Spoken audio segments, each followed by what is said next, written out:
घर जमाई।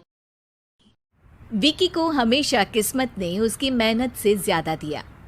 पैदा हुआ एक बड़े घर में, मुंह में चांदी की चम्मच लेकर, और शादी भी की एक उससे भी बड़े घर में, सोने की चम्मच मुंह में लेकर। उसे मेहनत करने का शौक नहीं था। एक शौक था, वो भी घटिया शायरी करने का। उसकी हर बात शायराना ही होती थी। जैसे कि एक दिन, दूर से देखा तो चांद पे दाग था, दूर से देखा तो चांद पे दाग था, पास से देखा साबुन का छाग था। ठोको ताली। अरे ऐसी शायरी करोगे तो ताली तो पता नहीं, कोई तुमको ही ठोक देगा।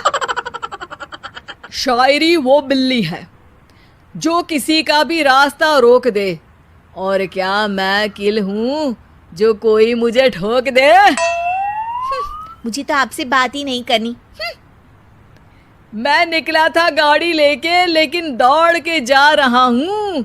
मेरी शायरी कोई नहीं सुनता, मैं घर छोड़ के जा रहा हूँ। धीरे बोलिए जी, मम्मी पापा को पता चल जाएगा तो तुमको सच में तुम्हारे मायके भेज देंगे। सस्ते साबुन से मेरी कॉलर चमकी नहीं, सच में चला जाऊंगा, मेरी बात कोई धमकी नहीं। अगर शायरी ही सुनानी है तो सुनाओ, लेकिन कोई काम धंधा भी तो करो। मेरे पिताजी के पास बहुत पैसा है, तो घर जमाई बन के खा रहे हो, और कल जा रहे हो ना अपने मायके, तो आज ही चले जाओ मेरी बला से। हमें तो अपनों ने लूटा, गैरों में कहाँ दम था हमें। अरे चुप हो जाओ, तुमको मिर्जा गालिब की कसम। अरे जाना है तो जाओ, लेकिन पहले मेरे मम्मी पापा से मिलकर जाओ, वरना वो क्या सोचेंगे। लेकिन विकी अकेले ही अपनी कार लेकर अपने मायके यानी कि अपने खुद के घर पहुंच जाता है। अरे बेटा, तू अचानक, बहू कैसी है?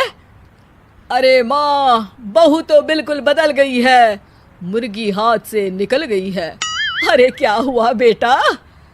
उसकी आती नहीं है, मेरी जाती नहीं है। मैं करता हूँ शायरी, उसे भाती नहीं है। मेरे पास उसका फोन आया था बेटा, सही कह रही है वो। तुमको काम करना चाहिए, तभी तो इज्जत मिलेगी। घर जमाई बनके सास ससुर के पैसों पर कब तक ऐश उड़ाते रहोगे? मेरी जिंदगी में हर तरफ से उंगली हो रही है, फोन पर मेरी चुगली हो रही है। अरे चुगली नहीं कर रही थी बहू, वो तेरा भला चाहती है बेटा।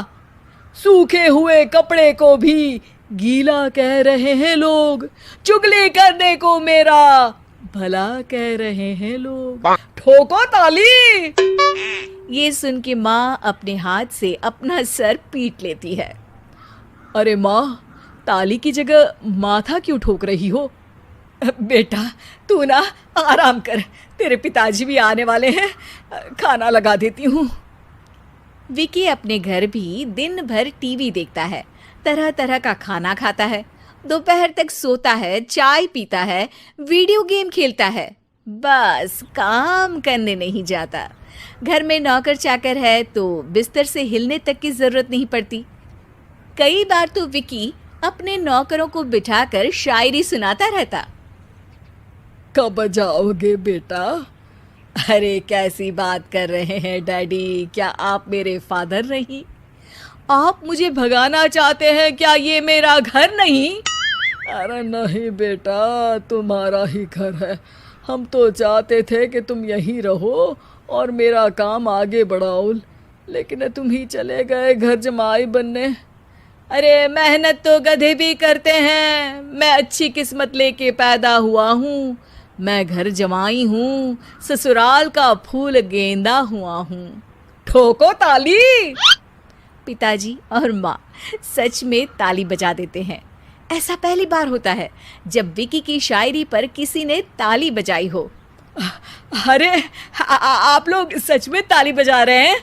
हाँ हाँ बेटा, तुम्हारे ससुर का फोन आया था, बोला जब तक घर जमाई जी कोई काम ना करने लगे हमारे यहाँ मत भेजना। अब तू तो काम करने से रहा और तुझे रहना भी है हमारे घर में ही, करेगा भी शायरी ही। और बार बार ठोको ताली बोलेगा तो आदत डाल ही लेते हैं ताली ठोकने की। विकी उसी वक्त खड़ा होता है और बहुत गुस्से में सीधे ससुराल के लिए निकल जाता है। फिर से आ गए? लेकिन सुमन को देखते ही विकी पिघल जाता है। अब सुमन, आई एम सॉरी, आज से ना मैं सिर्फ शायरी ही नहीं बल्कि काम भी करूँगा। तुम अपने ऑफिस में बात कर लेना, कोई भी मेहनत का काम कर लूँगा। मैं घर जमाई बन के रहूँगा लेकिन काम करूँगा और इज्जत से रहूँगा। मतलब सिर्फ तुम नहीं आए हो, तुम्हारे साथ तुम्हें अकल भी आ गई है। मैं अपने कारखाने का मैनेजर बनाता हूँ तुमको, कल से मेरे साथ चलना वहाँ। थैंक यू ससुर जी। थैंक यू से काम नहीं चलेगा, एक शायरी सुनानी पड़ेगी। है? जरूर। ससुर के पास पैसा होते भी मेहनत जिसको भाई है, वही सच्चा दामाद है, वही अच्छा घर जमाई है। ठोको ताली। सब विकी की शायरी पर ताली ठोक देते हैं। शिक्षा: जब किस्मत आपको बहुत सारा दे दे तो उसकी कद्र करनी चाहिए और मेहनत करना कभी नहीं भूलना चाहिए।